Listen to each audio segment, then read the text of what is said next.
इस भाई का नाम तिलेश्वर है और इनकी पत्नी का नाम रीना देवी है।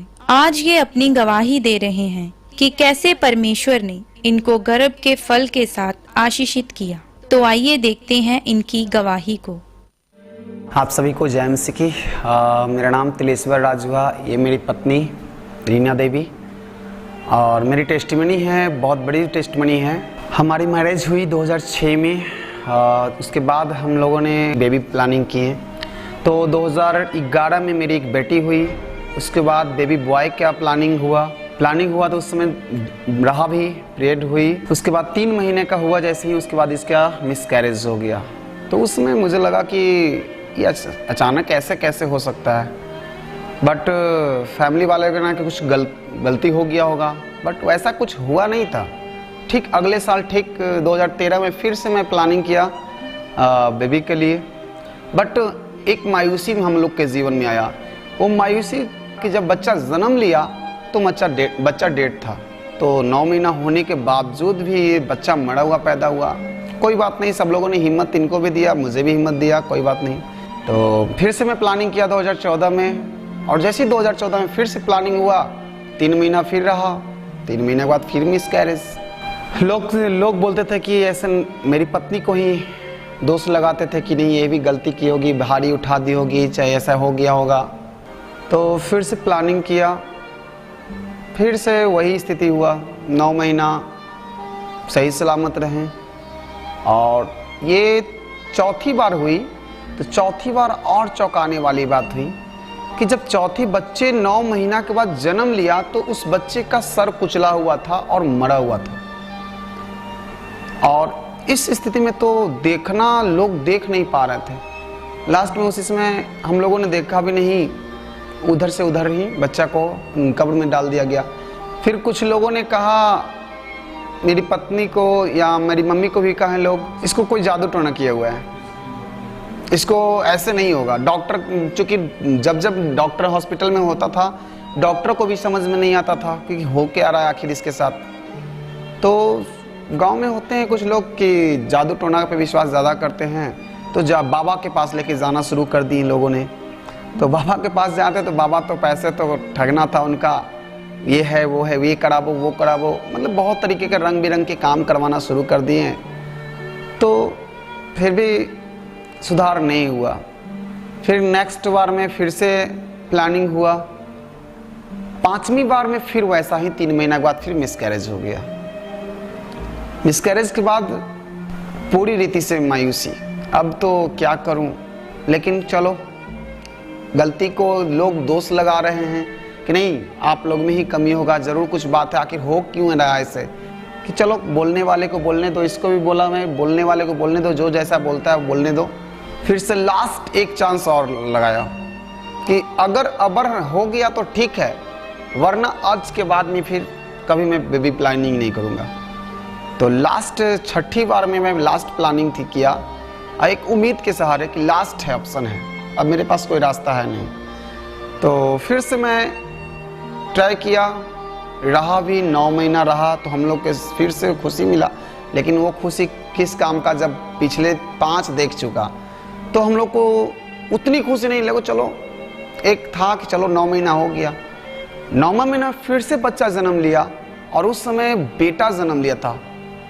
खुशी हुई, 1 घंटा तक बच्चा वो सही सलामत रहा, सांसें उसकी चली, बट 1 घंटा के बाद फिर से वो बच्चा डेथ कर गया।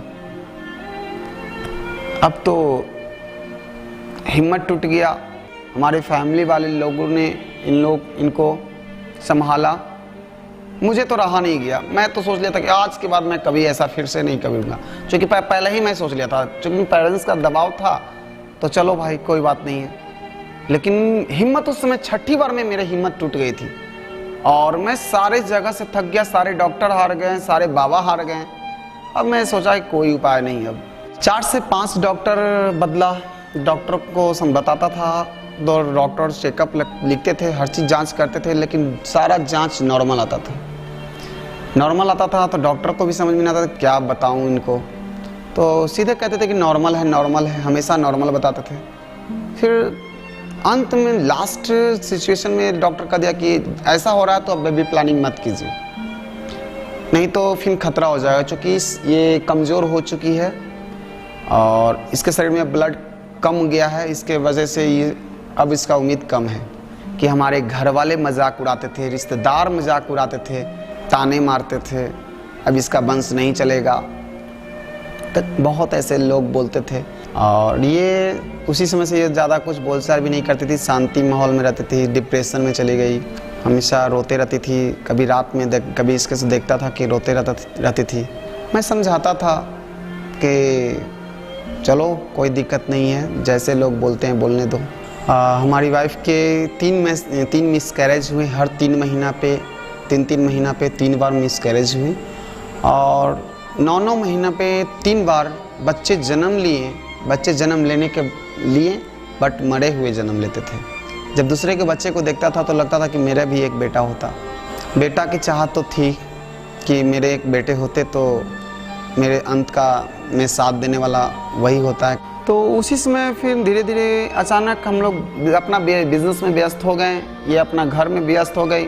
लोग पहले भी यीशु मसीह के बारे में बतलाते थे, तो मैंने यूट्यूब पे सर्च करना शुरू किया। उसी बीच हमारे सामने खामड़ा चर्च का वीडियो आया और उस वीडियो में मैं देखा, लोगों की टेस्टमनी को देखा कि लंगड़े चल रहे हैं, गए व्हील चेयर पे लोग जा रहे थे, अपना टेस्टमनी दिया कि मैं व्हील चेयर से आया था और मैं यहाँ से चलना शुरू किया। कुछ लोगों को देखा, बचपन से मेरे बच्चे गूंगे थे लेकिन यहाँ पे 10 साल के बाद बोलना शुरू किया। कुछ लोग बोलते थे कि दिखते नहीं थे, उनकी रोशनी आ गई। वचन को सुनना शुरू किया और फिर प्रभु के बारे में जाना। फिर मैं खामड़ा चर्च का ऑनलाइन मीटिंग देखना शुरू किया। 9 दिसंबर 2018 को मैं ऑनलाइन मीटिंग देख रहा था। उसी मीटिंग में परमेश्वर के दास प्रेरित अंकुर यूसुफ नरूला, जो हमारे आत्मिक पिता हैं, वो बोले थे कि अपने अपने पेट पे हाथ रखें।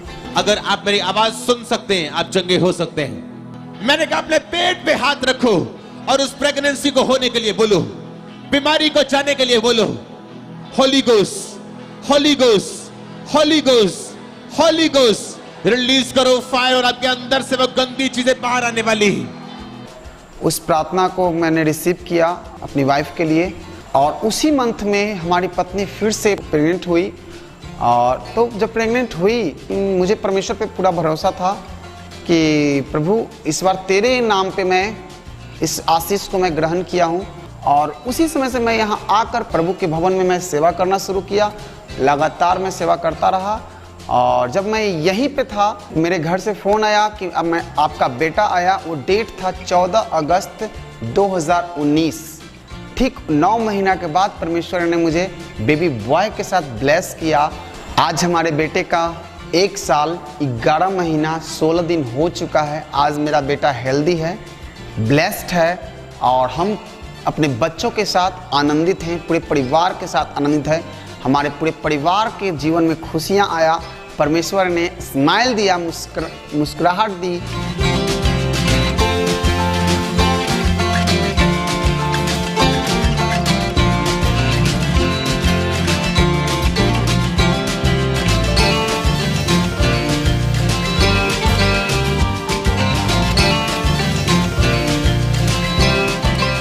मैं लोगों को यही कहना चाहता हूँ कि हमारा परमेश्वर जिंदा परमेश्वर है, जिंदा खुदा है। दुनिया में हम सबका एक ही रखवाला है, प्रभु यीशु मसीह हैं। उन्होंने ही इस सारी सृष्टि को बनाया। हमारे परम पिता परमेश्वर ने ही सारी सृष्टि को बनाया, सूरज चांद को बनाया। हम सबका रचयिता वही है और वही हमारे जीवन को संभालेगा। हमारा रखवाला वही है। और मैं प्रभु के लिए एक ही वचन बोलता हूँ हमेशा कि धर्मी के वंश बचाए जाएंगे। यहोवा हमारा चरवाहा है, मुझे किसी बात की घटी ना होगी। इस बड़ी आशीष के लिए मैं परमेश्वर को धन्यवाद करता हूँ और परमेश्वर के दास को मैं धन्यवाद करता हूँ, परमेश्वर के दासी को मैं धन्यवाद करता हूँ। सभी के को जय मसीह की। तारीफ करें सबसे परमेश्वर की। हर एक सन अपने हाथों को उठा के तालियों के साथ धन्यवाद करें परमेश्वर के गवाहियों के लिए। सब सन यीशु जदों आया मुस्काया जदों आया लूलू मुस्काया मेरे अंदरों उठी आवाज मैं बोलिया नच नच नच यसू लई मैं बोलिया नच नच नच यसू लई यसू जदों आया लूलू मुस्काया यसू जदों आया लूलू मुस्काया यसू जदों आया लूलू मुस्काया यसू जदों आया लूलू मुस्काया मेरे अंदरों उठी आवाज मैं बोलिया नच नच नच यसू लई मैं बोलिया नच नच नच यसू लई मैं बोलिया नच नच नच यसू लई मैं बोलिया नच नच नच यसू लई यसू जदों आया लूलू मुस्काया यसू जदों आया लूलू मुस्काया मेरे अंदरों उठी आवाज मैं बोलिया नच नच नच यसू लई मैं बोलिया नच नच नच यसू लई मैं बोलिया नच नच नच यसू